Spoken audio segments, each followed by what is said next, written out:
Hello everyone. This is the 13th part of the story, Avatar in DC Universe. Chapter 40, The Advancement Trial Part 1. Aden's Point of View. The next morning I woke up as usual and left for the training room. Last night's events had left me itching for some action, so the first thing I did was go through the obstacle course several times. Each time increasing my speed until I had worked up a little sweat. I then went on to lift weights. The cobra venom had not really given me that much of an increase. Only adding 10 tons to my previous limit. Making it so that I could now lift 80 tons. The speed increase was even less noticeable. I was clocking at an impressive 105 miles per hour. Which wasn't much, but at least my reflexes seemed to have been heightened slightly more. For a bender like me, that was much more welcome than a direct increase in movement speed. Midway through my workout, Connor entered the room. He stopped at the entrance looking unsure, but then came forward and stopped before me, silent. I finished my set and sat up, using the towel to soak up the slight sheen of sweat covering my forehead. "I want to apologize," he finally said, breaking the silence. I stared up at him and nodded. I wasn't one to hold a grudge anyway. "It's fine. Let's just leave it in the past." With that we dropped the matter and I finished up with the workout. Then I left for my favorite spot after nodding to Connor. Things weren't completely okay with us, but the subject of our brief but heated argument was hopefully behind us. Mgen must have talked some sense into him. Which meant she would try the same with me. Oh boy. I stepped into the beach and breathed in the morning air. I crossed my legs and meditated first. It was an art that airbenders used to feel more in tune with the world, and I found that it helped calm my mind whenever I was feeling weighed on by situations. My breath fogged as I breathed in and out, slowly emptying my mind of all thoughts and focusing on the rhythm. I continued the cycle for half an hour or so and then reached out into the world. My touch was tentative. I was asking permission from the air to wield it. With my current level, such a thing was not a must anymore. Just like how the bending moves had become redundant, but I always felt the need to humble myself before this force of nature. Forcing the connection would result in domineering power, but for finesse and better control, understanding the movements, the essence, and the core of the element was the way to go. And this time I felt it, an urge to stop forcing it. To simply let go and trust in that something would hold me afloat even without my control, so I let. "Morning, Aden." Mgen's chipper voice completely broke my concentration and made me lose it. My heart instantly sunk. I had been so close to, I frowned. I had been so close to something. Hope I didn't interrupt anything. Too late for that. I closed my eyes and breathed out before plastering a smile and turning to the ever-excitable girl. "No, it's good. How was your night?" "Great. So Connor told me what happened last night." She begun softly, unsure of how I would react. "This again?" I connected with the air once more and started creating wind constructs. "MMH." I hummed. He didn't really tell me the specifics, but he felt sorry for anything bad he might have said. "MMH." She flew closer to me while I struggled to maintain a twisting pole arm in the air. "And you guys are really close friends, so I didn't like that you were fighting." The pole arm shot off towards the ocean and unraveled upon contact with the water. A blast of air exploded up, sending the water splashing up in a wave. "And I told him to come to you and apologize. And let me guess, you promised him you would talk to me too if he did it, huh?" "What? No. It's not like that." The Martian instantly flushed red and started denying. "Look, Megan, it's not your job to try and make us reconcile. I appreciate it though, and don't worry, Connor and I are good." The Martian bit her lip. "Trust me. We're good," I assured her. "Great. Hello, Megan. I know exactly what you guys need to put this whole thing behind you." "Cookies." My eyes followed her as she flew quickly back into the cave. I shook my head and sighed. Let's see if I can get that feeling again. Something tells me it's very important. I tried to fall back into meditation, which was easy. But the trance from before, where my whole spirit had been on the verge of freedom, wasn't accessible. Mgen's interruption had thrown me completely off my game. So for the rest of the morning I decided to focus on my sonic abilities. The fight with Clarion had shown me that Black Canary could be devastating if she wanted to. A fully powered sonic blast from her could even take down Superman if he was caught off guard. I wanted to reach that level, or barring that at least expert level, to unlock the next element, which was fire. I massaged my throat softly. The shout I had blasted Clarion with had done a number on my voice, but luckily it seemed like the serums had given me enhanced healing. My voice was a bit rough for the time being though. And not to mention, currently I couldn't create a sufficiently powered sonic blast. However, I didn't need to. I focused on maintaining a low but still debilitating sonic wave aimed towards the water. There were slight ripples in the air and an irritating sound produced. Just enough to cause some pain to a normal human being though. I alternated from making the sonic attacks wide and narrow and then tried to practice shooting them out in quick succession.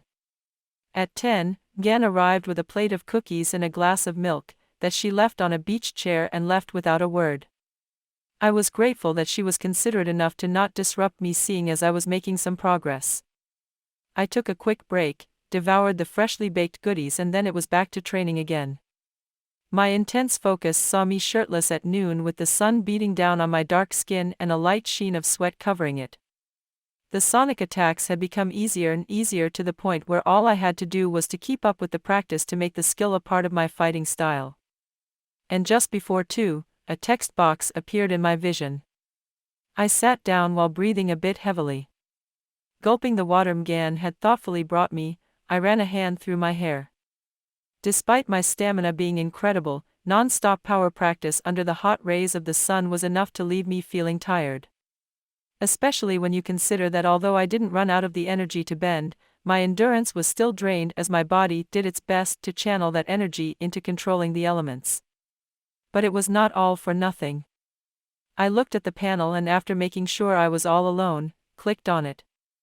Air element, master. Flight. Unlocked. Sound. Unlocked. Both of the sub-skills were unlocked. My proficiency level had not changed though, which made me frown. As if sensing my confusion, another panel replaced the one showing my airbending skills. Congratulations. You are now at the precipice of attaining Grandmaster level in the air element. To complete the process you must go through an advancement trial. Yes. No one said that things would be easy for you. As an ambassador, it is your job to be powerful. That is non-negotiable. And for that to happen, you must be tested fully. But don't say we are completely merciless. If you succeed in passing the trial, a new system function will be unlocked. P.S. Whenever you're ready, tap on the minimized system display at the corner of your vision for you to be transported to the trial ground. P.S. The trial will happen only once for every element. So don't fail this attempt or else your air bending will be stuck at master level. P.S. This goes without saying, but the trial will be taken alone with no outside help or weapons. To that end, your other abilities will be restrained for you to showcase pure air bending mastery. P.S. Success will be determined through submission, knockout, or death. I sucked in a deep breath. This was unexpected. It just went to show that although the avatar system was based from the animated series, it wasn't an accurate copy. This seemed more like a power progression, where I would be rewarded as long as I hit checkpoints or completed certain objectives. I smiled. That meant the issue of an avatar's low firepower when compared to people like Superman or Wonder Woman didn't apply to me. Though even that was debatable, seeing that some avatars like Avatar Ceto were fucking scary. Ceto could induce the eruption of 4 volcanoes, which was a feat that at estimate would require around 40 megatons of TNT. For perspective, the most powerful nuclear bomb ever detonated by the human race, the Tsar Bomba, is around 50 to 58 megatons of TNT. So Sito was able to scale up to nuclear weapons. Then there's Avatar Kyoshi, who created the island named after her by separating a land mass from the continent and pushing it out into the ocean. At the upper levels, an avatar was easily continental level. The problem was that this was the DC verse. Superman at the lowest was planetary. Not to mention the sheer number of people close to his level like Shazam, Manhunter, Wonder Woman, Captain Atom, the Lanterns, and in my opinion the scariest of them all, the Flash. Sooner or later in the future, the Justice League and I will collide due to my ideals, and when that day comes, I need to be powerful enough not to lose. I spared a look at the icon at the edge of my sight. And that is how I would do it. Chapter 41, The Advancement Trial Part 2. Aden's Point of View. A few hours later, after my practice, shower and dinner, Batman called us for a debrief on what went down at the Tower of Fate. Due to the fact that I was the most involved, I ended up recounting the whole thing from top to bottom. Batman's question ranged from my decisions to a detailed description of Clarion. I answered all of his questions and held nothing back. When he was satisfied, he released the others and requested for me to stay back. I caught the tail end of Wally's "he's so busted" and sighed. Staring at the dark night, I couldn't come up with a counterargument to Wally's statement. Fate offered you a chance to learn magic, but you turned him down. Why? Batman glared at me and questioned. Wow. You went straight for the jugular. Can't say I'm surprised though. Answer me. If it was possible, the glare increased in intensity. I held up a hand and chuckled. Got it, no more jokes. My face turned serious. The Lords of Order seek to maintain the status quo. They are not inherently good. They are just the opposing side to chaos. Remove chaos from the equation completely and you get an overpowered prick like Nabu who doesn't need to conform to the moral rules and boundaries we mortals abide by. Batman tightened his hands into fists. You're suggesting that Dr. Fate is only on our side for convenience sake and not out of an obligation to help. Need I remind you that he was part of the Justice Society? I shook my head. No, what I'm saying is that you cannot treat Nabu as a human. His duty to counter Clarion and other Lords of Chaos comes first and foremost before everything else. Good and bad are just two extreme ends of values that we as emotional creatures give meaning to. If to Nabu order means the death of 1,000,000 people. I left that part unsaid. Batman gave a curt nod. You still haven't explained why you refused to learn magic from him. I snorted, giving him a knowing look. Oh Bruce, if there's someone who understands you, it's me. Someone who has seen almost every iteration of your character. I shuddered in fear, briefly thinking of the Batman who laughs. True, but that's because you already know the answer to that. You probably already did even before I walked in for the debriefing. I said while leaning back, confident in my assumption. Batman stapled his fingers together. Enlighten me. Okay. So he wants to verify his suspicions through me. Nabu seeks a host. He knows that Kent is way past his prime and will soon pass on, leaving Nabu without a way to interact with the outside world. The whole thing still bothered me due to how close I'd come to losing my body. It is to my understanding that Kent Nelson gave his word to Nabu that he would find him a host before that happens. Batman replied. I shook my head. That was probably the plan, until I showed up. Nabu sensed that I possess an affinity for his brand of magic and now he wants to groom you into his future host.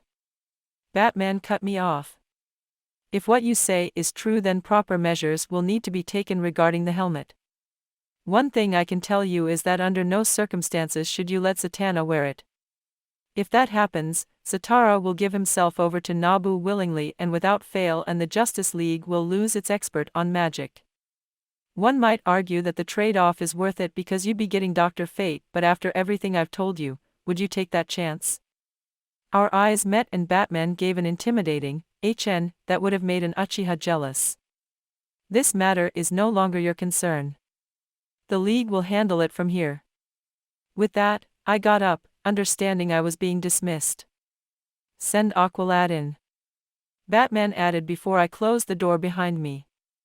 A while later. Hey, you up for a spar? Connor asked me as we waited for Aqualad to come and brief us on our next mission. To be honest, I was feeling a bit angsty.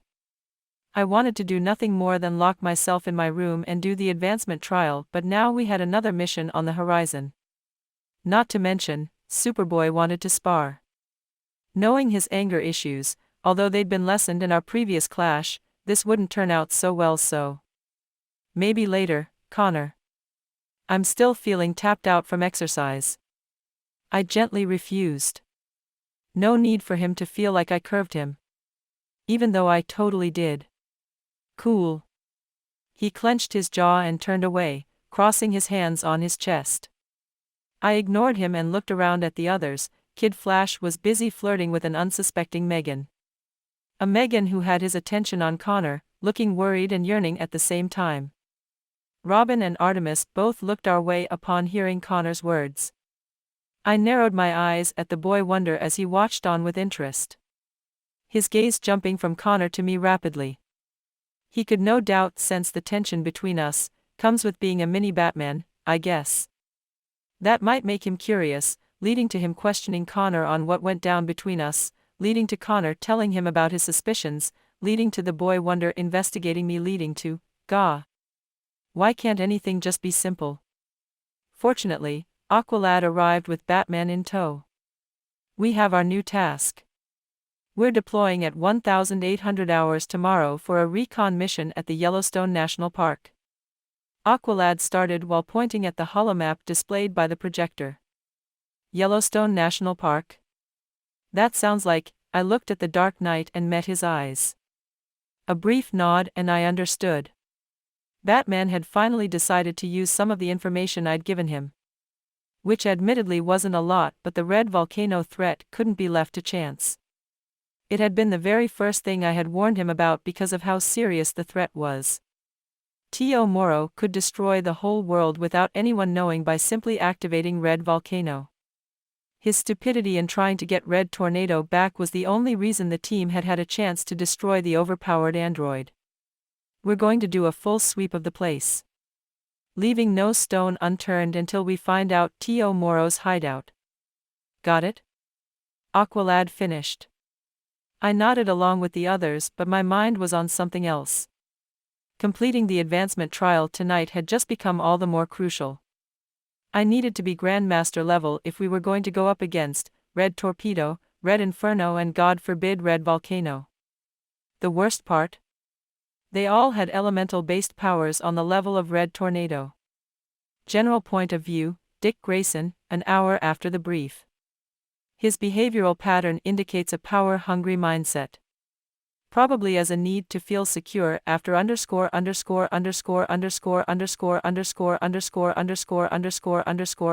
__________________________________________________________________________________________________________________________ He obsesses over power.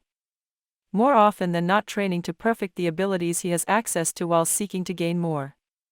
An introvert, opinionated yet content to keep silent just as much he speaks his mind, keenly observant, follows orders as long as they are reasonable and holds a slight derision for others, probably a side effect of learning about _____________________________________________________________________________________________________________________ and its parallels from. Why are there redacted words on his profile? Dick asked while reading the information contained in Aden's file. Suddenly the computer screen displayed a "not authorized" text box. No. Robin turned his sight back to his wrist-mounted computer and tried to swipe through it quickly. He'd connected the device to the back computer's database after hacking it to get information on Aden. Please, tell me I got it. Robin sighed in disappointment. I didn't get it. The elevator doors to the Batcave opened and Robin's hands swiftly ran through the back computer's controls. The screen went black and Boy Wonder turned around with his heart pumping. How was Batman back so quickly? Usually a league meeting took hours before it ended. Master Grayson. Robin swallowed his sigh of relief. Oh hey Alfred. Playing games on the back computer again? Robin groaned. That was one time Alfred and I was 10. You're never going to let me live that down, are you? Alfred chuckled and walked in. Unlikely. The aged butler went over to a table, placed away from the technology dotting most of the cave, and placed down the tea set he was carrying. Now, Master Grayson. I believe it's time we had a discussion on what privacy means. Dick widened his eyes slightly before doubling down on his stubbornness and deciding to play innocent. I have no idea what you're talking about, Alfred. But I would be willing to listen if it wasn't for a prior engagement with Kid and Aqualad. Anyway, I'm open to rescheduling this talk for another time. I doubt that a Robin quickly caught himself and cleared his throat. Stalwart gentleman at the prime of your life gets out much and hence must seek other alternatives to entertain himself. You can call me old, Master Grayson, I don't mind. Despite saying that, a dangerous glint on Alfred's eyes advised the young hero not to. Robin gulped and wished he was dealing with Killer Croc. None of his tricks were going to work on the former British soldiers. Old? Surely you're joking, Alfred. Instead of disparaging yourself, my advice would be to stay pirogued instead. Anyway, see you later, I'm off to patrol. With that, Dick turned and went towards the elevator. An alert came through to me that you were accessing files you were not authorized to. Alfred's voice stopped him dead on his tracks. Dick closed his eyes and muttered, "Damn it," under his breath. Well, there goes rule number 46, don't get caught. Robin thought, semi-joking, referring to the guidelines Batman had taught him to pay close attention to. Now, you can go on your patrol and come back later to deal with Master Bruce, or you can stay and have a cup of this freshly brewed tea I just made, with me. Either way, this is happening. Choose your poison, Master Grayson. Dick couldn't stop the groan that came out of his mouth. He didn't want to deal with Batman's glare, so Alfred was obviously the better choice. Fine, but let's chess things up. I need at least a win in something. With a sigh, Robin responded. Alfred's smirk told Dick that he might have made another mistake. The older gentleman suddenly looked eager. My thoughts exactly. Chapter 42, The Advancement Trial, Final Part. Aden's Point of View. My chest inflated with a deep breath. I held it for 30 seconds and then exhaled, staying like that for 30 more seconds. Then I repeated the cycle for 10 minutes, falling into a rhythm that helped calm my nerves for what I was about to do. I opened my eyes and maximized the text box for the advancement trial and clicked start. I didn't feel my head hit the pillow. My surroundings had suddenly changed within the blink of an eye. I looked around, trying to get a sense of what was happening. All around me was a grayish mist that obscured the whole area. What is happening? I wondered, frowning at the odd way my voice resonated and echoed all around me. Another text box blinked into being before my eyes. You have initiated the start of your advancement trial to Grandmaster level in air bending. If you're still unsure of your current capabilities to complete this trial, this is your final chance to back out and retake the trial once you feel you're ready. If you still wish to continue, click yes. I hesitated. There was nothing cowardly about turning back. To be completely honest, I wasn't 100% confident that I could win this. However, I didn't really have a choice. I had put a lot of expectations on myself. And I'd be damned if I turned back because of the risk. I clicked yes. Nothing happened except for another text box replacing the one I already had open. There were only 2 ominous words on the blue text box. Good luck. I sucked in a deep breath. Okay, let's do tea. Instantly, I took a knee, my words getting cut off as I struggled to breath. My body felt so sluggish and heavy. I looked at the ground and saw it shift into a hard and rocky terrain. The whole gray space instantly changed into a very familiar battlefield. I was standing on a pillar of stone looking out towards the rocky landscape with a river running through it. My heart grew cold. I swallowed. I'm facing him. I mean, it makes sense, but him? Of all people. Why couldn't you give me some nondescript airbending master like Yatso, or even that son of his that became an airbender after Korra and Unalak's battle? Why of all things would you match me up with the Avatar himself? Why Aang? Fucking hell. Another text box appeared in my vision. Your opponent has similarly been restricted to only airbending. That was better. If it was only airbending, then I could win this. Somehow. I firmed up my will and gathered all the confidence I had. My eyes met his. Aang was in his younger years. The same age he was in canon when he defeated Fire Lord Ozai. I thanked God for that small mercy. Adult Aang would have been impossible to beat. Not only because of how fucking strong he had to be after mastering all the bending styles and refining them, but also because of his mature mentality. Young Aang was unsure of himself, carried massive guilt, refused to kill, and always doubted his strength. That meant I could use all that to my advantage.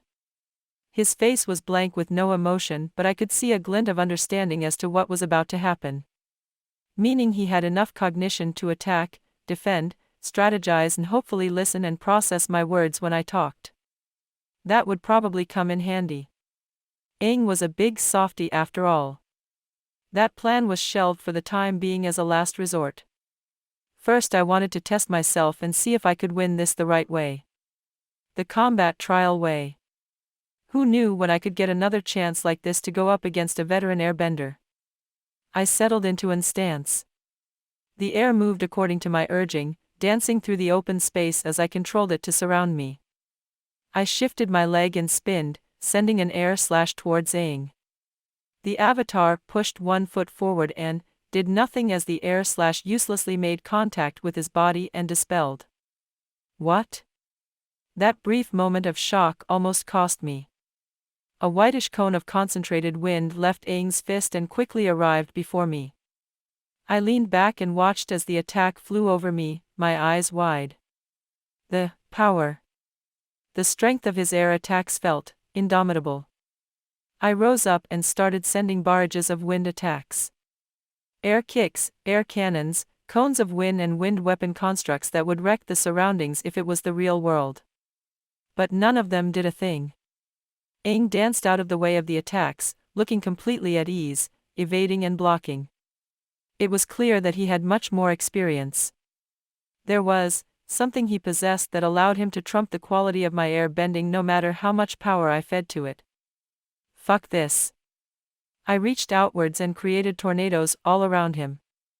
I flew up high and sent the numerous whirlwinds his way. The pillars we had been standing on were promptly destroyed, with the pieces of rock breaking off and joining the windstorm. I grimly looked on down at Aang's position. The tornadoes decimated the surroundings, leaving behind a crater, but in the middle of those turbulent winds was a section that remained untouched. Aang calmly stood inside a bubble of wind. His hand came up with 2 fingers outstretched that he slowly lowered. Following this action, the cyclones destabilized. Then he waved his right hand in a swaying motion, seamlessly stretched his left leg to the side, pulled his hands to hips, and then boom. Threw the palms forward. My eyes were entranced. His movements, his motions, they all flowed so naturally with the air. I finally understood what I was missing. Synchronization with the element. In comparison, my movements were crude, primal, and stiff. Undeserving of the master title one had access to. It also made a lot of sense why my flying was so different from Zahir's. Whatever this thing, Aang and Zahir and probably every other bender who had to learn without the pre-programmed set of arts and motions the system fed me, I didn't have it. I wasn't as in tune with the air as I should have been. Which bugged the heck out of me and made me wonder why the system still graded me as a master. Questions that were cut off by the unimpressive but efficiently deadly air attack that Avatar Aang threw forward. The large cone of air slammed into my air shield, throwing me further up into the air. I tried to wrest control of the air but failed. So I pushed back with my own attack, putting everything I had behind it. There was an explosion of wind that pushed everything away, including me. The closest outcrops of rock and earth were detached forcefully, leaving behind dust that obscured the surroundings. I coughed and waved a hand, sending a burst of elemental power outwards, clearing my immediate vicinity of dust. I frowned as a large shape appeared below me, growing prominent by the second. A huge fucking rock. Holy shit. I thought he was restricted to only air bending. My hands came up and the fingers danced in the air, in a mimic of a puppeteer. One of my least used applications of air bending because of how dangerous it was, activated. Invisible wind constructs of wires shot out in a deadly fashion. Unseen but heard, a whistling sound left behind. The constructs sliced apart the rock into smaller pieces that flew right by me. Aang suddenly leaped from one of the larger pieces flying away on my left. His leg kicked out and the pieces of rock projectiles were pushed towards me, answering the question of how he'd thrown the huge boulder at me in the first place. He was using air bending. Something that I could also do. I got out of my surprise quickly and a tornado formed around me, pulling the projectiles along its twisting motion and then releasing it back to the avatar. The air bubble surrounding Aang disappeared for a second and with practiced ease, he stepped on the rocks meant to hit him. I felt frustration hit me along with anger. My better judgment won out and I studied him. Looking for an opening while also learning. Clearly a real airbender had me trumped in understanding of what airbending was. It wasn't just an art like I'd believed before, it was a lifestyle. A culture steeped in philosophy that these people learnt from childhood. My measly few weeks as an airbender couldn't compare. What I had was power and ingenuity on my side, but the control I had hitherto thought was prodigious, was not even worth mentioning. I couldn't win this. Not like this. Not now, here goes the last resort. Forgive me, Aang, but I need to throw you off your game. My right hand, which I had kept behind me, suddenly stretched out.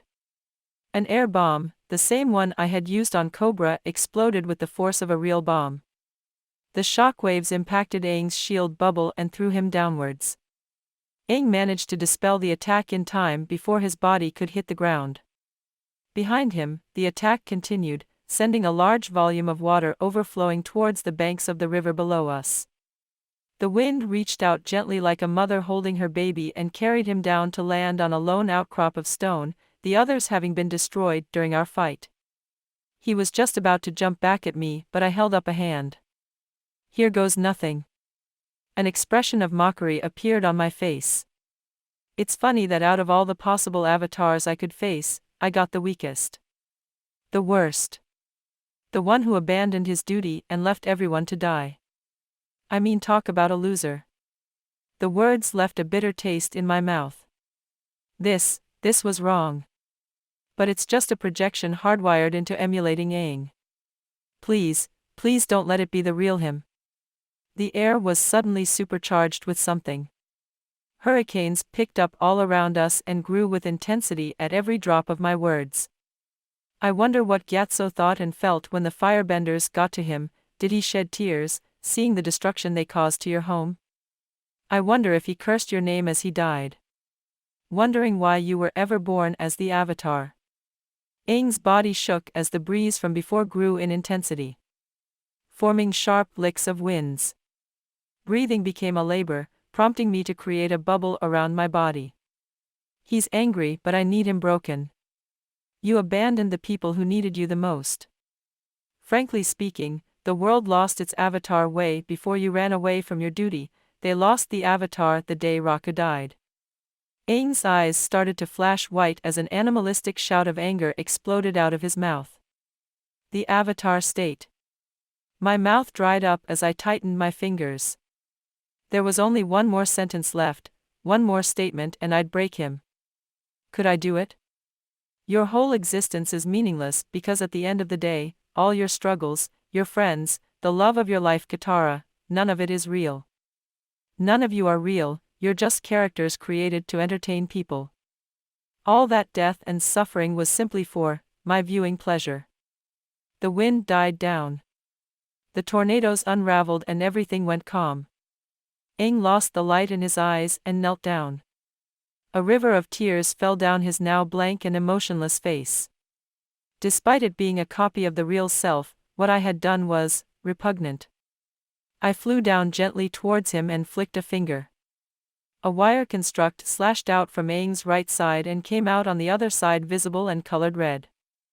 I then opened my mouth and for added measure, a sonic attack rippled out, breaking his body apart. I never looked away. Turns out yes, I could do it. I could break someone's spirit. This marks the end of part 13 of the story, Avatar in DC Universe. Thank you for listening. Please like the video and hit the subscribe button to listen more. Hit the bell icon to get notified of all the new content uploaded to the channel ASAP.